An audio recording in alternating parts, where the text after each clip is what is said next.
گستاخی کا الزام لگانا یہ بدکاری اور زنا کے الزام سے زیادہ بدتر الزام ہے. قتل کی دھمکیاں، گستاخ اور جو فحش گالیاں دی جا رہی ہیں. موت زندگی اللہ کے ہاتھ میں.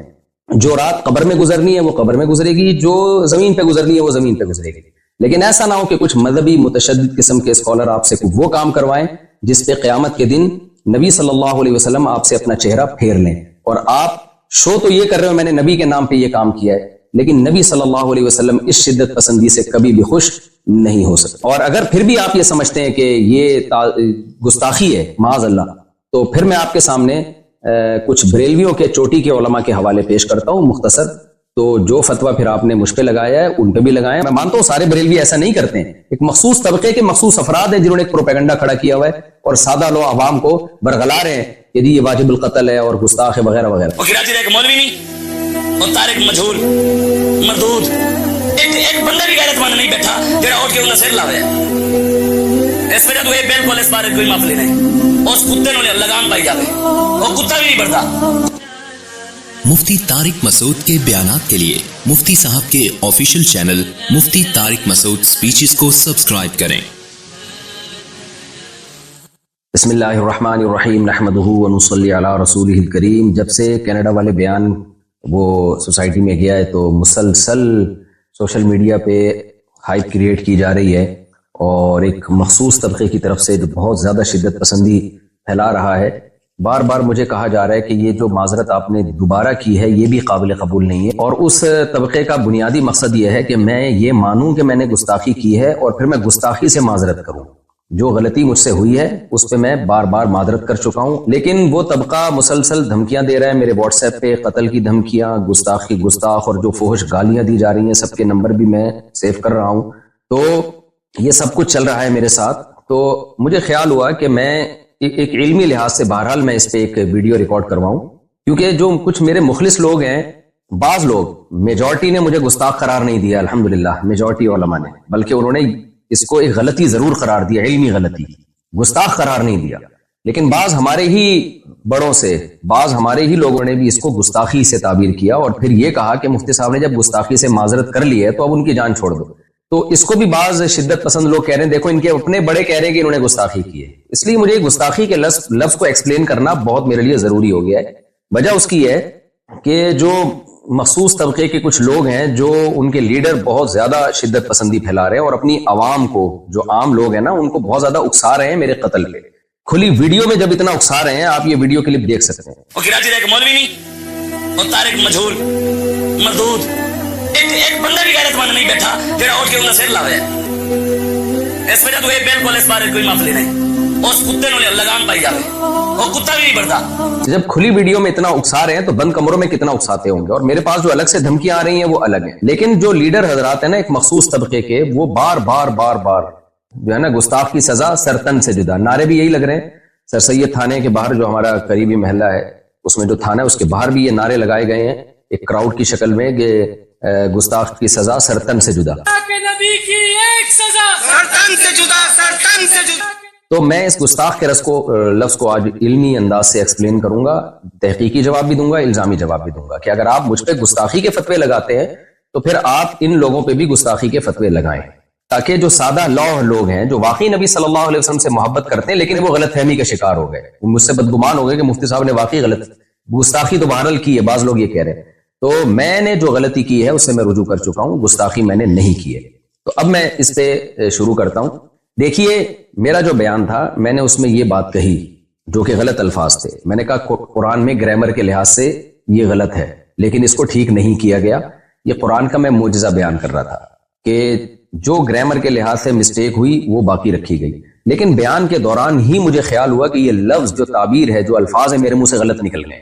وجہ اس کی یہ ہے کہ قرآن پہلے ہے، گرامر کے اصول بعد میں وضع کیے گئے ہیں.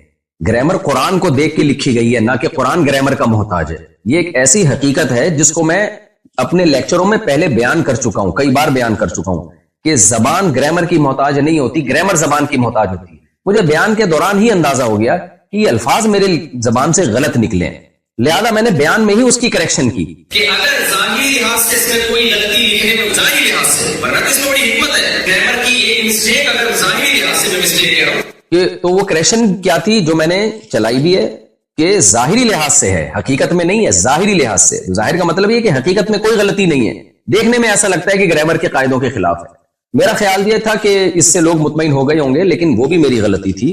مجھے اس میں اور اچھی طرح سے ایکسپلین بھی کرنا چاہیے تھا اور اسی بیان میں معذرت کر لینی چاہیے تھی. وہ بھی میں نے نہیں کی. یہ بھی ایک جرم میرا ہے، اس کی بھی غلطی کا میں اعتراف کرتا ہوں. تو لیکن مقصد یہی تھا کہ حقیقت میں کوئی غلطی نہیں ہے.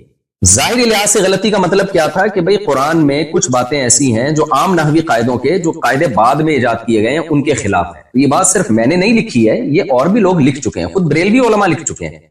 یہ دیکھیں مقدمہ تفسیر نعیمی، مصنف حکیم الامہ مفتی احمد یار خان نعیمی. یہ بریلویوں کے بڑے عالم ہیں. صفحہ نمبر 20 پہ لکھتے ہیں بعض کلمات نحوی قاعدے کے خلاف معلوم ہوتے ہیں لیکن وہ پڑھے ویسے ہی جاتے ہیں جیسے کہ ثابت ہو چکے. مثلا علیہ اللہ. اب دیکھیں قرآن کا عام قاعدہ ہے علیہ اللہ، لیکن قرآن میں لکھا ہے علیہ اللہ، یعنی گرامر کا عام قاعدہ ہے علیہ اللہ، لیکن پڑھا جا رہا ہے علیہ اللہ. اسی طرح وما انسانیہ الا الشیطان. اب عام قاعدہ جو نحو کے طالب علم جانتے ہیں یہ ہے وما انسانیہ، لیکن جو احمد یار صاحب ہیں، مفتی احمد یار صاحب جو بریلویوں کے بڑے عالم، وہ کہہ رہے ہیں کہ یہ بھی عام قاعدے کے خلاف ہے، ما انسانیہ ہے. اور تیسری مثال وہی دی ہے جو میں نے اپنے بیان میں دی تھی، لنسفعن بالناصیہ، تو یہ بھی انہوں نے مثال دی. اب میں پوری عبارت دوبارہ پڑھتا ہوں، مثلا علیہ اللہ ما انسانیہ لنسفعن وغیرہ. دوبارہ یہ عبارت پڑھ دیتا ہوں میں. یہ لکھتے ہیں بریلویوں کے عالم بعض کلمات نحوی قاعدے کے خلاف معلوم ہوتے ہیں لیکن وہ پڑھے ویسے ہی جاتے ہیں جیسے کہ ثابت ہو چکے، مثلا علیہ اللہ ما انسانیہ لنسفعن وغیرہ. تو محترم نے بھی یہ فرمایا کہ نحوی قاعدے کے خلاف معلوم ہوتے ہیں، جبکہ میں نے کیا کہا تھا بظاہر گرامر کے خلاف ہے، بظاہر گرامر کے لحاظ سے غلط ہیں. تو میں نے تو پھر بھی بظاہر کا لفظ لگا دیا تھا. تو میں پھر بھی مانتا ہوں کہ میری غلطی تھی، مجھے بہت اچھی طرح سے ایکسپلین کرنا چاہیے تھا اور اسی وقت اپنے الفاظ سے رجوع کر لینا چاہیے تھا، لیکن بعد میں نے رجوع ریکارڈ کروایا. اس کی کیا وجوہات تھی، یہ بھی میری غلطی ہے، اس میں بغیر تعویل کے اس کو بھی اپنے کھاتے میں ڈالتا ہوں. لیکن اس عمل کو آپ گستاخی نہیں قرار دے سکتے. اگر آپ نے گستاخی قرار دینا ہے پھر بریلوی کے ان عالم کے عمل کو بھی اور ان کی عبارت کو بھی آپ گستاخی قرار دیں. اور میں نے تو ان الفاظ سے توبہ کر لی، ان عالم نے تو توبہ بھی نہیں کی. اب تک تو ہمارے پاس کوئی ایسا ریکارڈ نہیں ہے کہ انہوں نے الفاظ سے توبہ کی. تو اصل مدعا میرا یہ ہے کہ نہ میرے الفاظ کو آپ گستاخی پر لے جا سکتے ہیں، نہ تفسیر نعیمی کے مصنف کے الفاظ، بریلوی عالم کے الفاظ کو آپ گستاخی قرار دے سکتے ہیں. آپ ان کے الفاظ کو بھی علمی غلطی قرار دے سکتے ہیں، میرے الفاظ کو بھی علمی غلطی قرار دے سکتے ہیں.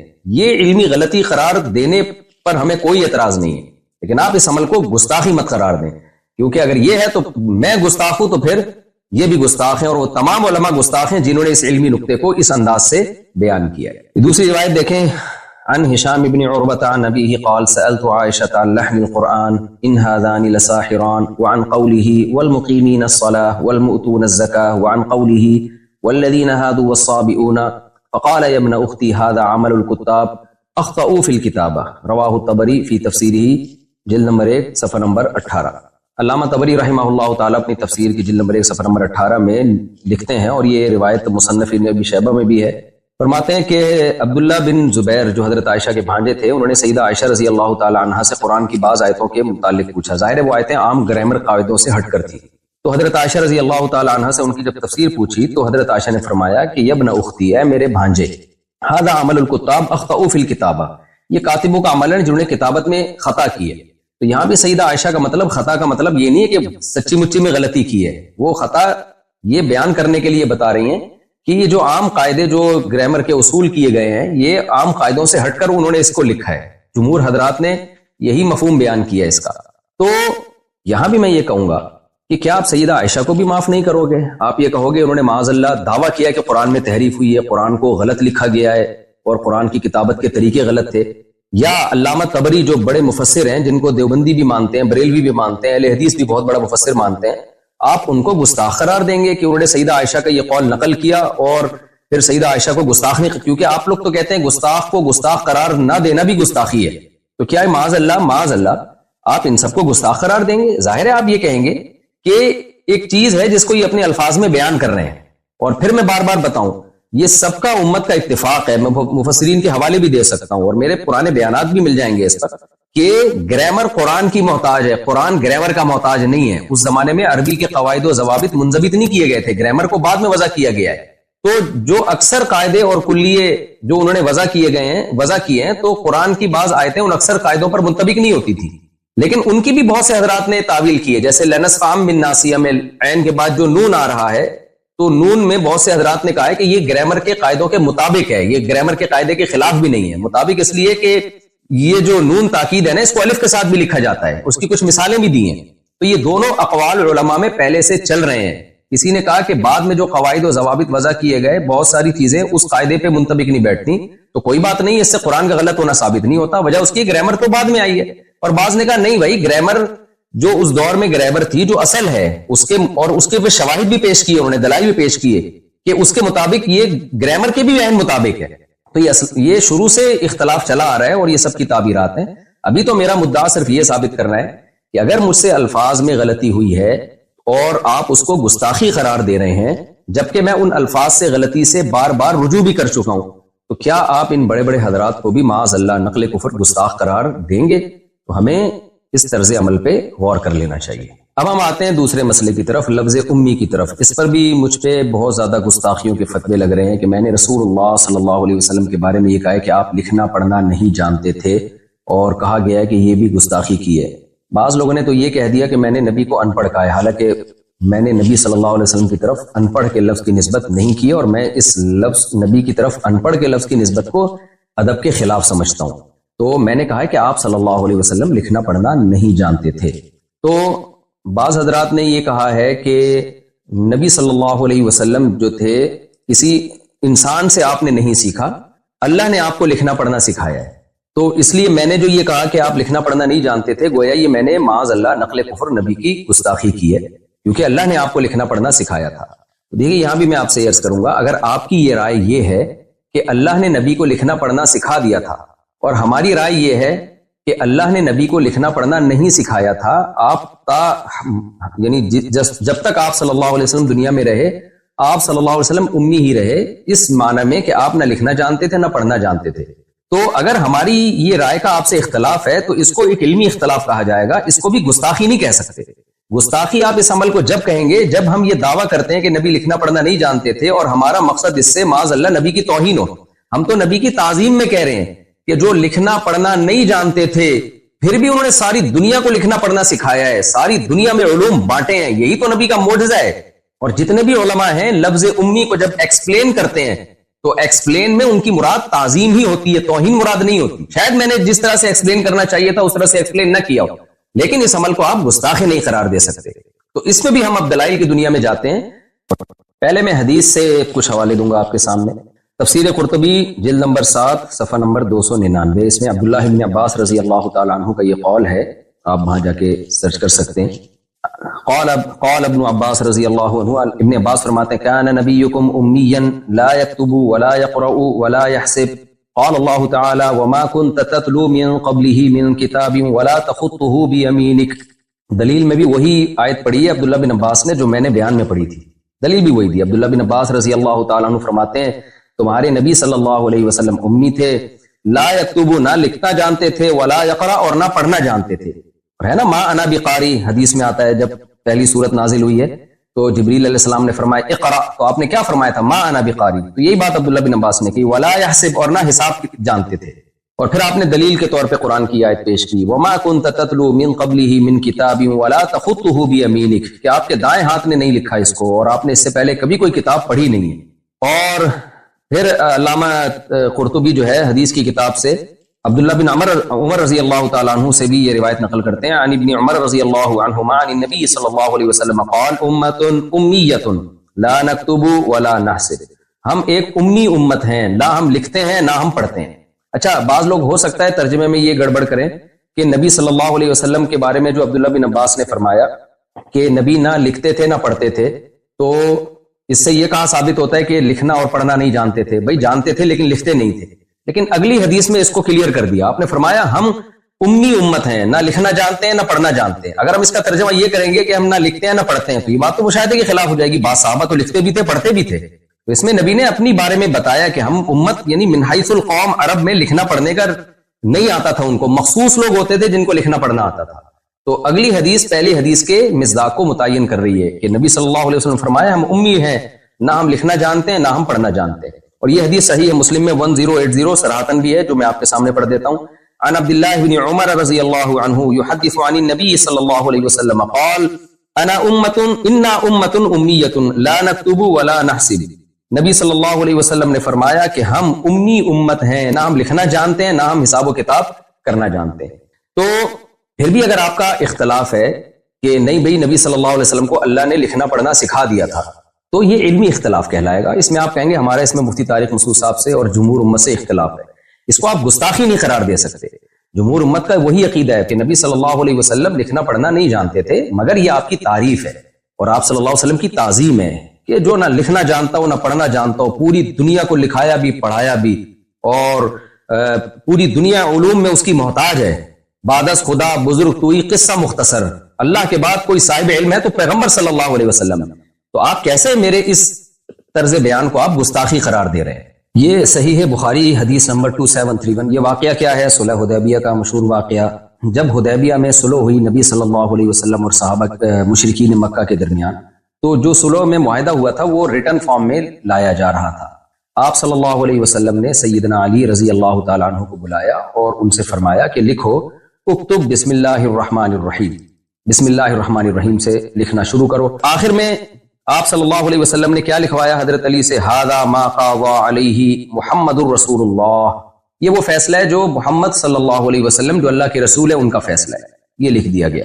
مشرکین نے اس پہ بھی اعتراض کیا تو کہنے لگے فواللہ لو كنا نعلم انك رسول اللہ ما صددناك عن البيت ولا قاتلناك. بھائی اگر ہم آپ کو رسول اللہ مان لیں تو ہم آپ سے جھگڑا، پھر ہم آپ سے نہ قتال کرتے نہ ہم بیت اللہ میں آنے سے آپ کو روکتے. سارا جھگڑا ہی اس لفظ کا ہے کہ ہم آپ کو رسول اللہ نہیں مانتے، یہ لہذا یہ لفظ بھی آپ مٹائیں. ولكن اكتب محمد ابن عبد اللہ. کہنے لگے کہ بھئی آپ محمد بن عبداللہ لکھیں.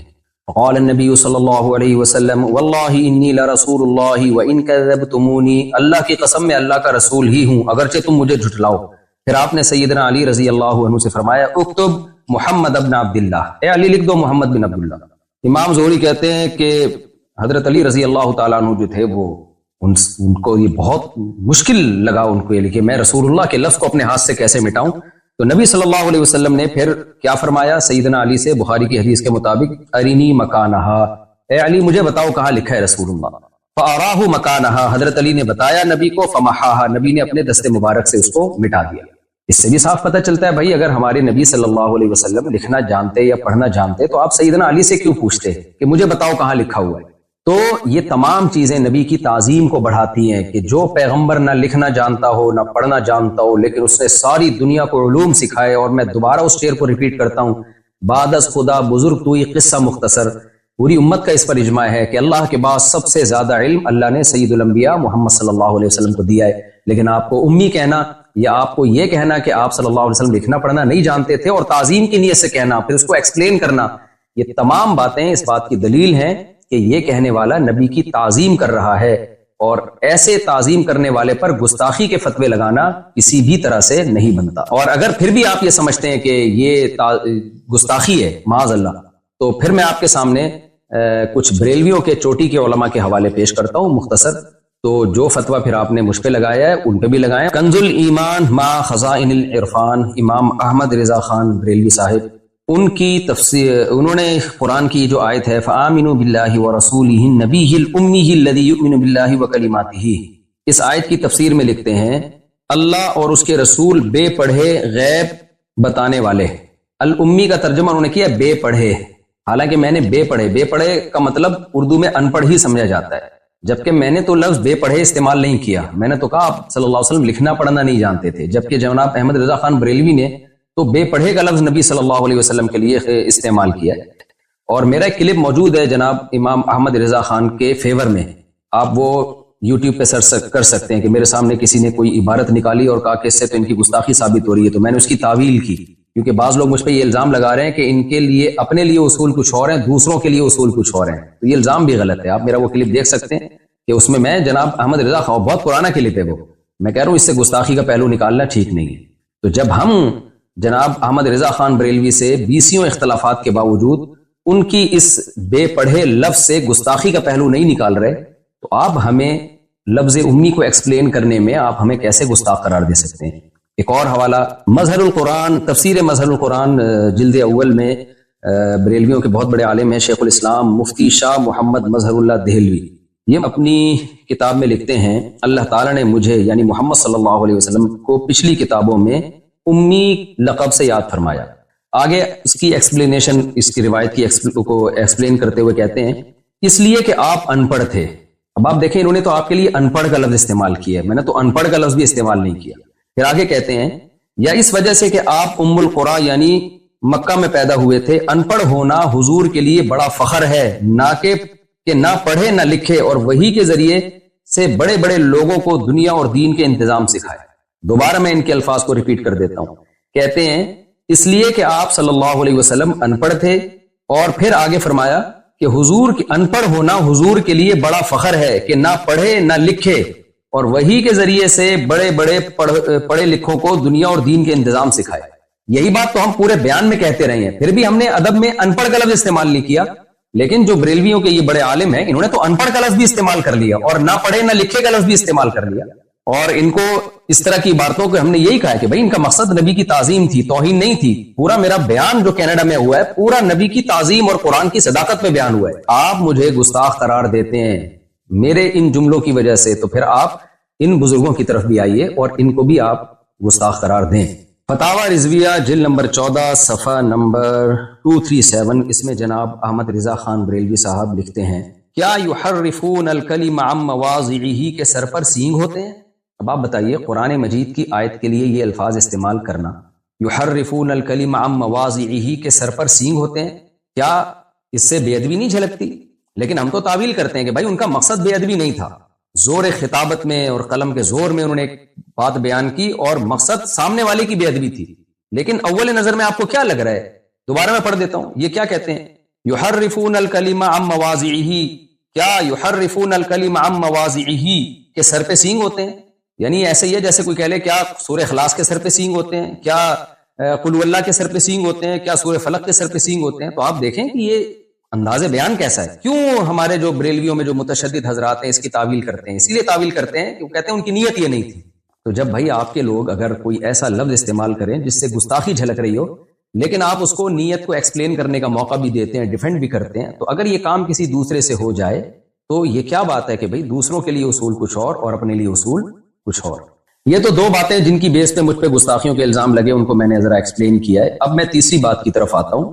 شریعت کا دیکھیں ایک اصول ہے کہ ایک شخص جو نبی صلی اللہ علیہ وسلم پر ایمان رکھتا ہے, نبی کی دعوت اور تبلیغ کے لیے دنیا میں نکلا ہوا ہے. میرے سفر 99% دین کی دعوت اور تبلیغ کے لیے ہوتے ہیں, نبی کی عظمت کو بیان کرنے کے لیے, قرآن کی صداقت کو بیان کرنے کے لیے ہوتے ہیں. ایسے شخص سے اگر کوئی ایسا لفظ نکل جائے کہ جس میں گستاخی کا پہلو نکل رہا ہو اور اس کی تعویل کی جائے تو گستاخی کا پہلو نہیں نکل رہا ہو, تو شریعت کیا کہتی ہے کہ آپ کسی شخص کے کلام کو گستاخی پر محمول کریں یا اس کی کوئی تعویل کریں کسی ایسے شخص کے کلام کو جو کلمہ گو مسلمان ہے. شریعت کیا کہتی ہے اس بارے میں؟ یا اس کو سلپ آف ٹنگ پہ محمول کریں آپ کہ بھئی زبان کی خطا ہے, یہ بیان کرنے کی خطا ہے. ظاہر ہے ساری دنیا کے علماء اس پر متفق ہیں کہ اس کی تعویل کی جائے گی, اس کو کافر نہیں قرار دیا جائے گا, اس کو گستاخ نہیں قرار دیا جائے گا. گستاخی کا الزام لگانا یہ بدکاری اور زنا کے الزام سے زیادہ بدتر الزام ہے.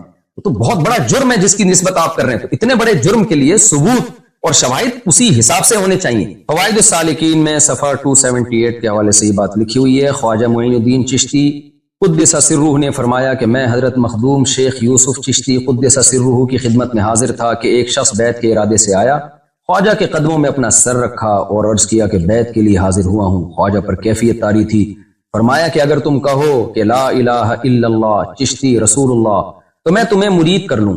چونکہ وہ شخص دھن کا پکا اور سچا تھا, اس نے فوراً اقرار کر لیا. خواجہ نے بیعت کے لیے اسے اپنا ہاتھ دیا اور اسے بیعت کر لیا. پھر فرمایا کہ سنو میں کون ہوں اور کیا ہوں. محمد رسول اللہ صلی اللہ علیہ وسلم کے دربار کے کمینے غلاموں میں سے ایک ہوں. کلمہ وہی ہے مگر میں نے تیرے کمال اور اعتقاد اور صدق کو آزمایا تھا. یہاں معین الدین چشتی اور ان کے شیخ یوسف چشتی ان کا یہ واقعہ ہے. مقصد ابھی مجھے لا الہ الا اللہ چشتی رسول اللہ کا ڈیفینڈ کرنا یا اس کی مخالفت یا حمایت نہیں ہے, وہ ٹاپک سے بات ہٹ جائے گی. بتانا صرف یہ ہے کہ جو بریلوی حضرات میں جو شدت پسند لوگ ہیں جو مجھے گستاخ رسول قرار دے رہے ہیں, اور میرا دعویٰ یہ ہے کہ جب بھی کوئی شخص ایسے کلمات کہتا ہے تو اس کو ایکسپلینیشن کا موقع دیا جائے گا کہ آپ کی مراد کیا تھی. یہاں لا الہ الا اللہ چشتی رسول اللہ انہوں نے پڑھا, مرید کو اس بیس پہ بیعت کیا, پھر ڈیفینڈ کیا کہ میرا کلمہ وہی ہے جو لا الہ الا اللہ محمد رسول اللہ ہے. تو آپ اس ایکسپلینیشن کو مانتے ہیں کہ نہیں مانتے؟ انہوں نے جو پہلا لفظ تھا نا لا الہ الا اللہ چشتی رسول اللہ، اس میں رسول اللہ کے لفظ میں تعویل کی کہ وہاں رسول اللہ سے میری مراد اللہ کا نبی ہونا نہیں ہے. یہ تعویل ٹھیک ہے غلط ہے، میں اس بحث میں نہیں جا رہا. میں یہ عرض کر رہا ہوں کہ آپ معین الدین چشتی کے شیخ کی اس تعویل کو قبول کرتے ہیں، اسی وجہ سے آپ ان کو گستاخ قرار نہیں دیتے. یہ کام اگر کسی اور سے ہوتا ہے اور لگتا ہے کہ اس نے گستاخانہ لفظ استعمال کیے ہیں، اس کو ایکسپلینیشن کا موقع آپ کیوں نہیں دیتے اور اس کی ایکسپلینیشن کو آپ قبول کیوں نہیں کرتے؟ کچھ متشدد قسم کے مذہبی اسکالر اپنی عوام کو اکسا رہے ہیں، ابھار رہے ہیں، ان کی عوام ان کی تقریریں سن کے ہائپر ہو رہی ہے اور وہ مجبور کر رہے ہیں کہ بھئی مفتی طارق مسعود صاف لفظوں میں معافی مانگے. اور صاف لفظوں سے ان کی مراد یہ ہے کہ یہ مانیں کہ میں نے گستاخی کی ہے اور میں گستاخی سے رجوع کرتا ہوں. تو خوب سمجھ لیں کسی شخص پہ بدکاری اور زنا کا الزام لگ جائے، یہ الزام اتنا سنگین نہیں ہے جتنا یہ الزام سنگین ہے کہ میری طرف یہ نسبت کی جائے کہ میں نے نبی صلی اللہ علیہ وسلم کی شان میں یا قرآن کی شان میں گستاخی کی ہے. یہ زیادہ بڑا الزام ہے. زانی زنا کرنے والا کافر نہیں ہو جاتا، لیکن گستاخی ایک ایسا جرم ہے کہ اس سے انسان اسلام سے خارج ہو جاتا ہے، مرتد ہو جاتا ہے. میں جب 18 سال کی عمر میں مدرسے میں داخلے کے لیے آیا ہوں تو اپنے آپ کو میں نے وقف کیا دین کی خدمت کے لیے، اور پھر پیچھے ہم نے پلٹ کے نہیں دیکھا. تو کیا ایسا شخص یہ مان لے گا کہ میں گستاخ ہوں یا میں نے گستاخی کی ہے؟ ایک عام ادنا سا مسلمان اس لفظ سے نفرت کرتا ہے، وہ کبھی گستاخی کی نسبت برداشت نہیں کرے گا. تو یہ ہلکا جرم نہیں ہے نبی صلی اللہ علیہ وسلم کی شان میں گستاخی.